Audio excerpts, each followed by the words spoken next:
जो ये एयरवे में या श्वास नली में पानी जो भरा हुआ है उसको बार बार निकालने का प्रयास कर रहे हैं। जब भी कोई पेशेंट हमारे पास सांस की तकलीफ के साथ आता है तो हम उसमें सांस की प्रक्रिया के बारे में जानने का प्रयास करते हैं और ये जानते हैं कि उसमें कॉन्टिन्यूस ब्रीदिंग साउंड जो आ रही है जा रही है, जिसको इंस्पिरेशन या एक्सप्रेशन कहते हैं, वो सही है कि नहीं है और उसमें बीच बीच में इंटरप्टेड साउंड तो नहीं आ रही है। नॉर्मली पर्सन में कॉन्टिन्यूस ब्रीदिंग साउंड आती है और जाती है, जिसको इंस्पिरेशन और एक्सप्रेशन कहते हैं। यदि किसी पेशेंट को सांस की दिक्कत है तो इंटरप्टेड साउंड भी आने और जाने में सुनाई देती है। इसका कारण लंग्स की बीमारियां हैं। ऐसा ही पेशेंट हमारे पास सांस की दिक्कत के साथ आया और जब हमने उसमें देखा कि उसमें कंटिन्यूस साउंड भी आ रही है और इंटरप्टेड साउंड भी आ रही है तो मैंने उसको हॉस्पिटलाइज किया और वो पेशेंट वेंटिलेटर पे गया और हमने उसकी ब्रोंकोस्कोपी की। मैं आपको यहाँ ब्रोंकोस्कोपी की पिक्चर दिखाता हूँ। तो आप यहाँ देख रहे हैं कि हम ब्रोंकोस्कोपी में लगातार जो ये एयरवे में या श्वास नली में पानी जो भरा हुआ है उसको बार बार निकालने का प्रयास कर रहे हैं सक्शन द्वारा और बार बार पानी फिर से भर जा रहा है। ये एक गंभीर समस्या होती है जिसके बारे में आपको बताता हूँ। इस तरीके के पेशेंट्स तीन वजह से हो सकते हैं।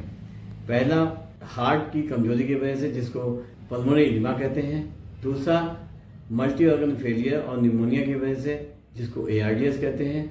और कुछ लंग्स के और हार्ट के अलावा किडनी के पेशेंट भी होते हैं जो कि फ्लूइड ओवरलोड में आते हैं, जिनमें इस तरह की पिक्चर दिखती है।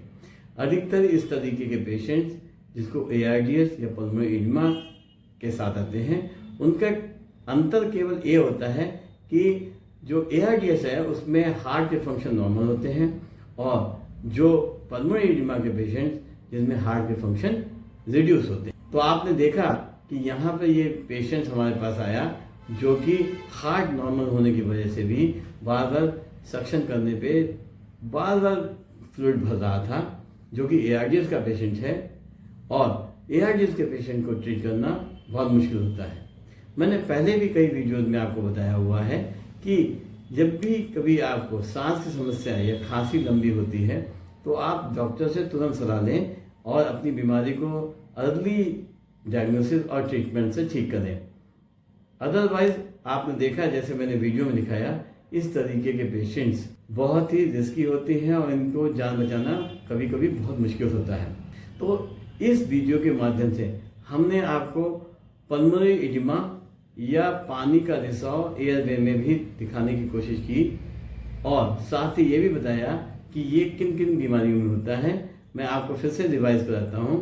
ऐसा पल्मोनरी एडिमा, ARDS या फ्लूइड ओवरलोड में होता है और ये तीनों ही समस्याएं बहुत जटिल और परेशानी पैदा करने वाली हैं। इनमें जान का जोखिम भी होता है। मैं डॉक्टर ज्ञानेंद्र गुप्ता आप सभी को इस वीडियो को देखने के लिए धन्यवाद देता हूँ।